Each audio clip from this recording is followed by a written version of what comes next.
Salut tout le monde, très urgent et très chaud. Aujourd'hui, mardi 28 octobre 2025. Trois informations urgentes. La première information, plus de 50 camions de citernes viennent d'être brûlés par les terreaux. 50 camions de citernes de carburant viennent d'être brûlés par les terreaux selon leur info. Deuxièmement, l'ambassade des États-Unis au Mali vient d'alerter à tous les citoyens américains vivant au Mali de quitter le Mali, le sol malien, d'aller à l'aéroport avant la fermeture de l'aéroport. Les Américains disent que l'aéroport de Bamako, là, avant que ça ne soit fermé, là, les Américains demandent à tous les citoyens américains de quitter le territoire malien le plus vite possible, avant qu'il ne soit trop tard. Qu'est-ce qui se passe? Je ne sais pas. Troisième information. Au moment où je vous parle, deux hommes d'affaires égyptiens viennent d'être enlevés par les terreaux. Nous avons aussi vu sur les réseaux sociaux un petit terreau qui porte les armes. Ce petit terreau-là aurait été éliminé par l'armée malienne. Ils ont montré qu'il a été éliminé par l'armée malienne. Si c'est vrai, on dit félicitations aux forces armées maliennes. Parce que faisons beaucoup attention. Souvent, ils ont les mêmes fouloirs là. Il y a beaucoup de ces terreaux là portent les mêmes fouloirs. Mais si réellement c'est le même gars, on dit félicitations à l'armée malienne. Moi, je soutiens l'armée malienne. Je ne fais que donner les infos. Maintenant, allons-y du cas des États-Unis. Les États-Unis d'Amérique viennent d'informer tous les citoyens. Voilà, le communiqué est là. Le communiqué est long et en anglais, mais on a résumé. Les citoyens américains actuellement présents au Mali doivent quitter le pays immédiatement par vol commercial. L'aéroport international de Bamako reste ouvert et les vols sont disponibles. Les citoyens américains doivent quitter le pays par vol commercial.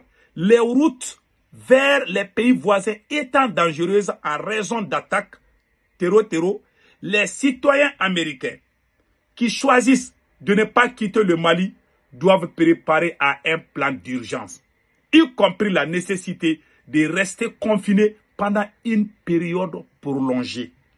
C'est-à-dire, quand il y avait Covid-19, là, les gens sont restés dans la maison, donc, confinés.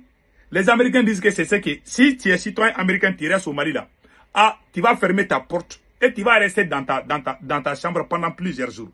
Que c'est catastrophe qui risque d'arriver au Mali. C'est ce que les Américains disent.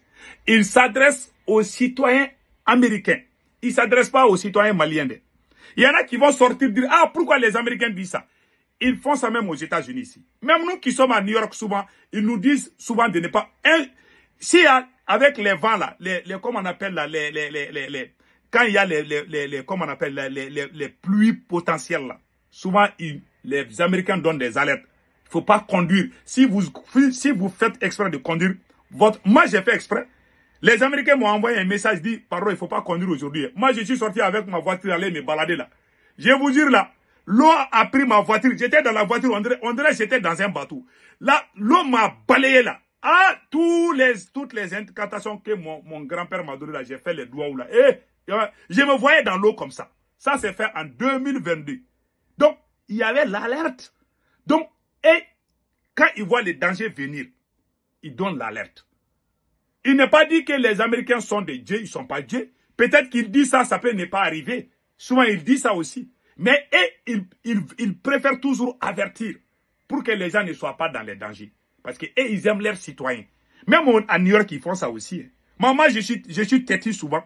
Ils m'ont dit, pardon, il ne faut pas conduire aujourd'hui. J'ai dit, mais je suis sorti dehors. J'ai dit, mais les Américains là aussi, là, ils sont en train de me chauffer le tympans. J'ai pris ma voiture. Pluie là m'a attrapé. Ma voiture était au-dessus de l'eau comme ça. Là, l'eau a pris. Ma voiture et moi, on s'est retrouvés. Je ne sais pas c'était dans quel quartier.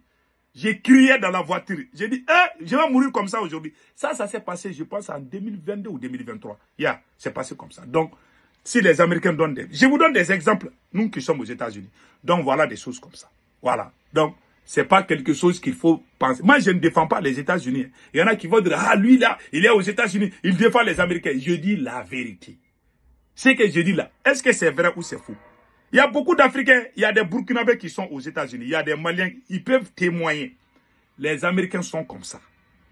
Voilà, ça n'a rien à voir, il ne s'adresse pas aux citoyens maliens, mais il demande à tous les citoyens de quitter le Mali. Les Américains demandent même à tous, même vos animaux, là, il faut les faire quitter au Mali. Parce que, un jour viendra là, vous risquez de ne même pas avoir le temps de sortir dans votre maison. Vous allez rester confiné.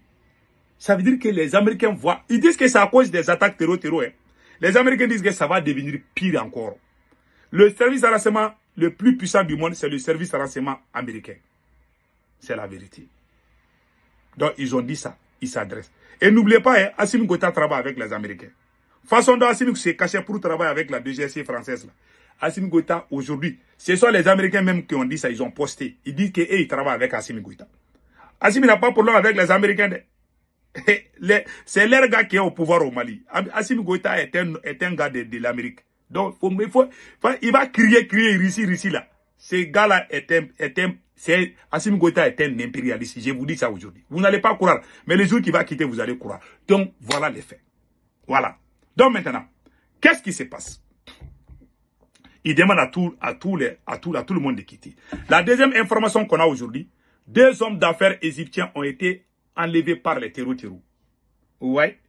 Et au moment où je vous parle, les combats sont en cours entre les terroristes et l'armée malienne. Ils disent qu'ils ont neutralisé plus de 50 citernes. On a vu ça sur les réseaux.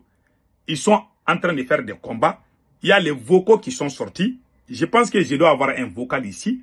Les vocaux sont sortis et les informations circulent d'un moment à un autre. Vous pouvez même écouter.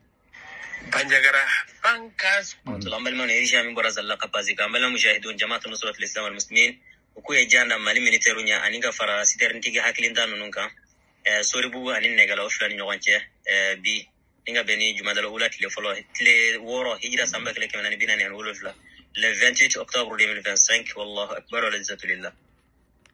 Vous avez entendu? Donc, voici la vidéo de l'attaque. Voilà. Je pense que la vidéo de l'attaque est là. Voilà. Voici la vidéo. Voilà. Ils disent que c'est 56 termes. Voilà. Voici la fumée. Attendez là. Voici la fumée comme ça. Ça, c'est la fumée comme ça. Hein. Voilà. Vous voyez?